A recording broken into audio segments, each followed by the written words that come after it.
नमस्कार मित्रों, स्वागत है आपका हमारे YouTube चैनल जीएस मस्ती विद विनय सर के साथ। आइए जुड़ते हैं इतिहास से संबंधित कुछ महत्वपूर्ण तथ्यों के साथ। बंगाल के नवाब और ब्रिटिश ईस्ट इंडिया कंपनी, इनके बारे में देखते हैं। मुर्शिद कुली खां एक थे, अंतिम गवर्नर जनरल थे।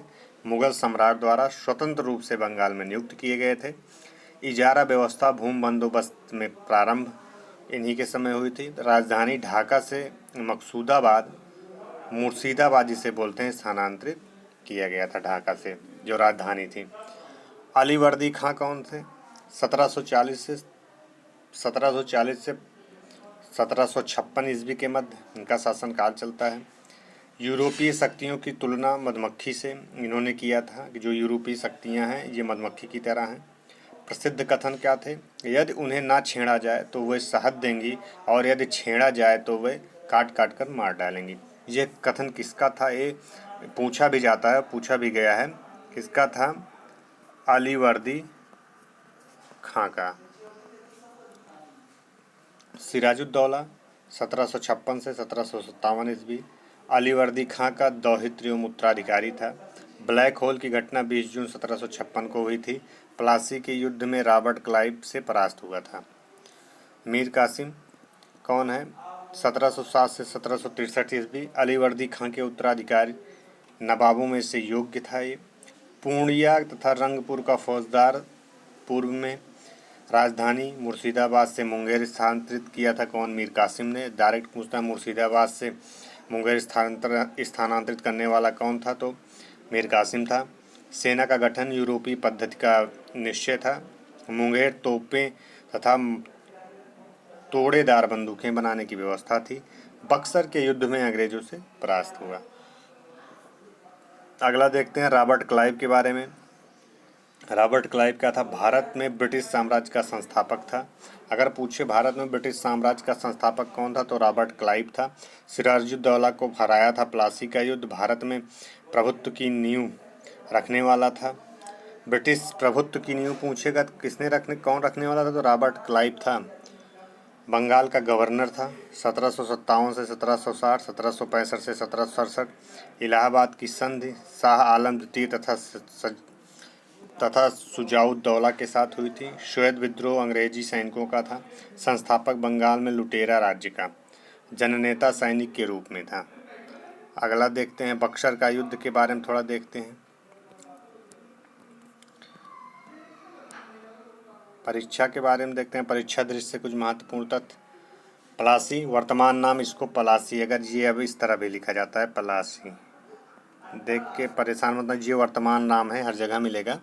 पहले प्लासी इस तरह लिखा जाता था। ये प्लासी था, प्लासी उस तरह लिखा जाने लगा है, तो इसको भी ध्यान में रखिएगा। प्लासी वर्तमान नाम पलासी है। का युद्ध जो है मैदानी पश्चिम बंगाल राज्य के नदिया जिले में अवस्थित है और भागीरथी के किनारे। कहाँ अवस्थित है? भागीरथी के किनारे। कंपनी द्वारा नियुक्त 2 उप दीवान दीवानी कार्यरत थे। मोहम्मद रजा खान कौन थे? बंगाल के लिए थे। राजा सिताब राय बिहार के लिए थे। बक्सर के युद्ध के समय बंगाल का नवाब था मीर जाफर। बक्सर का युद्ध कब हुआ था? 22 अक्टूबर, समाप्त हुआ था 22 अक्टूबर 1764 को। मीर कासिम कौन था? अवध के नवाब शुजाउद्दौला। दिल्ली के मुगल बादशाह शाह आलम द्वितीय बनाम अंग्रेजी सेना की कमान मेजर हेक्टर मुनरो के हाथ में थी। बंगाल का तत्कालीन नवाब कौन था? उस समय मीर जाफर था। अगला देखते हैं शाह आलम द्वितीय के बारे में। 1759 से लेकर के 1806 ईस्वी तक शाह आलम द्वितीय का काल चला। इलाहाबाद की दूसरी संधि के बाद घटनाक्रम क्या था? शाह आलम अंग्रेजी संरक्षण में था, इलाहाबाद में रखा गया। अवध के नवाब द्वारा छोड़े गए इलाहाबाद तथा कड़ा के क्षेत्र शाह आलम को प्रदत्त किए गए। 12 अगस्त 1765 का फरमान कंपनी को बंगाल, बिहार तथा उड़ीसा की दीवानी स्थायी रूप से प्रदत्त कर दी गई। कंपनी द्वारा सम्राट को 26 लाख रुपए पेंशन प्रतिवर्ष दिए थे। कितना? 26 लाख। डुप्ले पहली बार यूरोपीय सेना को भारतीय व्यय पर भारतीय राज दरबार में नियुक्त करवाया। सूरत फ्रांस का भारत में पहला व्यापारिक कारखाना था। अगर पूछे भारत का पहला व्यापारिक कारखाना का जिक्र करेंगे, कौन था? सूरत था। डायरेक्ट इससे क्वेश्चन पूछते हैं। अगला देखते हैं, क्षेत्रीय राज्य पंजाब एवं मैसूर पंजाब। रणजीत सिंह थे, जन्म 13 नवंबर 1780 ईस्वी था। सुकर चकिया मिसल के मुखिया महासिंह के घर हुआ था। किसके? क्या था? सुकर चकिया मिसल के मुखिया महासिंह के घर हुआ था। अमृतसर, महाराजा रणजीत और अंग्रेजों, अमृतसर की जो संधि हुई थी इनके मध्य हुई थी? महाराणा रणजीत सिंह और अंग्रेजों के मध्य हुई थी 25 अप्रैल 1809 ईस्वी को। चिनाब नदी में गिरी जमान शाह की तोपों को निकलवाकर वापस जमान शाह के पास भेजना रणजीत सिंह ने कार्य किया था। जमान शाह लाहौर पर रणजीत सिंह को अधिकार करने की अनुमति प्रदत्त कर दी थी। 1799 में लाहौर कर अधिकार लाहौर राजधानी घोषित किया। जमान शाह ने राजा की उपाधि दी और लाहौर अपना सूबेदार माना। लाहौर को उसे अपने सूबेदार मान लिया जमान शाह ने।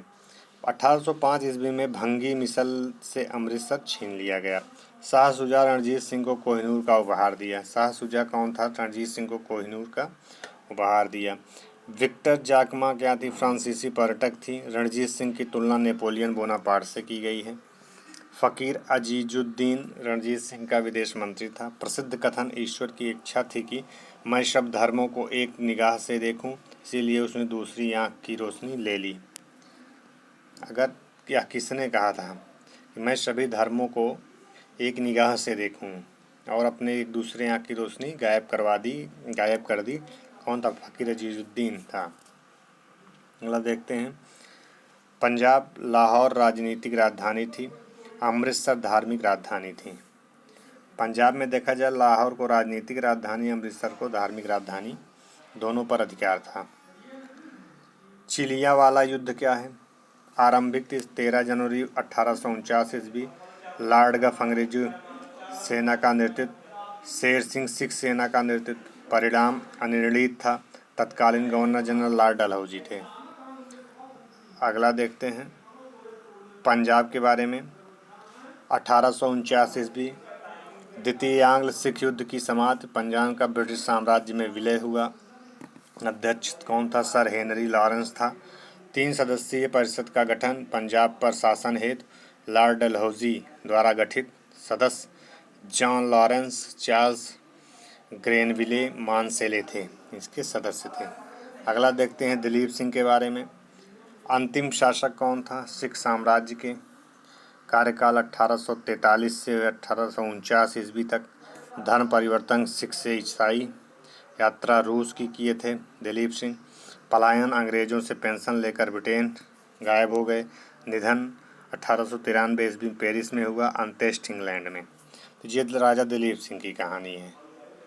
अगला देखते हैं मैसूर के बारे में। प्रथम आंग्ल मैसूर युद्ध समयावधि 1767 से 1769 ईस्वी में हुआ था।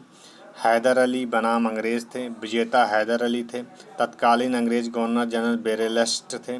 युद्ध समाप्ति कहाँ थी? मद्रास की संधि 4 अप्रैल 1769 ईस्वी को। अगला देते हैं द्वितीय आंग्ल मैसूर युद्ध के बारे में। समयावधि 1780 से 84 के मध्य हुआ था। हैदर अली जुलाई 1780 में कर्नाटक पर आक्रमण किया। कर्नल बेली के नेतृत्व वाली अंग्रेजी सेना को हराकर अरकाड पर अधिकार कर लिया। टीपू के बारे में देखते हैं। पोल्लीपुर हेक्टर मुनरो की सेना परास्त हुई 1781 ईस्वी। हैदर अली बनाम आयरकूट, पोर्टो नोवो, पोल्लीलुर और सोलिंगुर। आयरकूट ने हैदर को हराया था। दिसंबर 1782 में हैदर अली की मृत्यु हो गई थी। हैदर अली की मृत्यु कब हुई थी? 1782 में। 1784 ईस्वी में मंगलौर की संधि हुई टीपुओं तथा अंग्रेजों के मध्य। द्वितीय आंग्ल मैसूर युद्ध का समापन हुआ उसी में। अगला देखते हैं चतुर्थ आंग्ल मैसूर युद्ध 1799 ईस्वी में। टीपू की मृत्यु हुई। अंग्रेजी सेना का नेतृत्व बेलेजली और स्टुअर्ट ने किया था। महत्वपूर्ण तथ्य क्या थे? टीपू सुल्तान ने श्रीरंगपट्टनम को अपनी राजधानी बनाया तथा यहीं पर जैकोबिन क्लब की स्थापना की। बहुत बार पूछा गया है। जैकोबियन क्लब की स्थापना किसने की थी? टीपू सुल्तान ने की थी। श्रीरंगपत्तनम की राजधानी किसने बनाया था? तो टीपू सुल्तान ने बनाया था अपनी राजधानी। मैसूर विजय की खुशी में आयरलैंड के लॉर्ड समाज द्वारा वेलेजली को प्रदत्त उपाधि थी मार्कविश थी। चतुर्थ आंग्ल मैसूर युद्ध के बाद अंग्रेजों ने मैसूर की गद्दी पर पुनः ड्यार वंश के एक बालक कृष्णराज को बिठा दिया तथा कनारा, कोयम्बटूर और श्रीरंगपत्तनम को अंग्रेज राज्य में मिला लिया। गवर्नर जनरल और वायसराय के बारे में देखते हैं। रियासतों के प्रति प्रमुख ब्रिटिश नीतियां क्या थीं, इनके बारे में देखा जाएगा। आइए देखते हैं। कंपनी का भारतीय रियासतों से समानता के लिए संघर्ष 1740 से 1765 ईस्वी में हुआ था और 1765 से 1813 ईस्वी में सुरक्षा प्रकोष्ठ नीति घेरे की नींव थी। उसके बाद हमारा आता है 1813 से 1893 अधीनस्थ पार्थक्य की नीति थी। अधीनस्थ संघ की नीति क्या थी? 1858 से 1935 ईस्वी थी। 1935 से 1947 ईस्वी बराबर के संघ की नीति थी। तो कल हम लोग अपने नेक्स्ट वीडियो में गवर्नर जनरल ने वायसराय से संबंधित महत्वपूर्ण तथ्यों को पढ़ेंगे। यदि यह वीडियो अच्छा लगा हो तो शेयर और सब्सक्राइब करिए। मिलते हैं अपना पुनः दूसरे वाले वीडियो में। तब तक के लिए धन्यवाद मित्रों।